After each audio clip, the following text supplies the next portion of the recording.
Le lycope d'Europe, de son nom scientifique Lycopus europaeus, est une grande lamiacée pouvant atteindre 120 centimètres.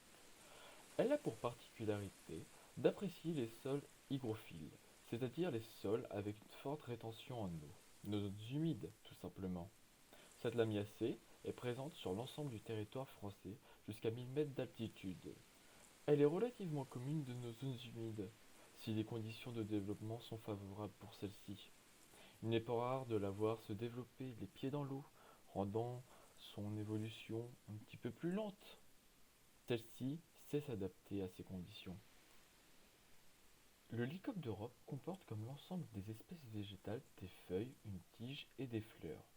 Pour commencer, les feuilles sont opposées, c'est-à-dire face à face, puis décussées. Le terme décussé revient à dire que les feuilles sont croisées en X.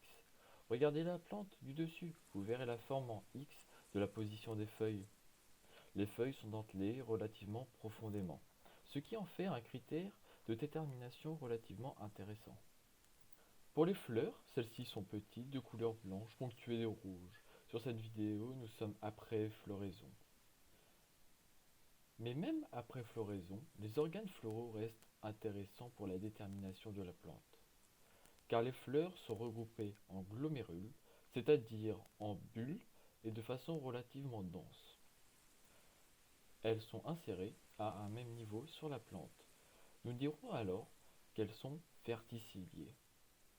De plus, comme nous le voyons, elles sont toutes présentes à l'aisselle des feuilles. Le chanvre d'eau est fortement ramifié, comme vous pouvez le voir, c'est-à-dire de nombreuses branches partent de la tige, se dispersant de droite à gauche. Les branches sont opposées décussées. Pour la tige, celle-ci est carrée, une caractéristique des lamiacées. En plus d'être carrée, celle-ci est striée. Pour conclure sur le lycope d'Europe, les critères d'identification à retenir sont des feuilles opposées décussées, des fleurs de couleur blanche regroupées sur la tige à la base des feuilles, une tige carrée et sillonnée avec de multiples rameaux. Maintenant, vous ne devriez plus avoir de doute sur l'identification de cette plante. Floristiquement vôtre.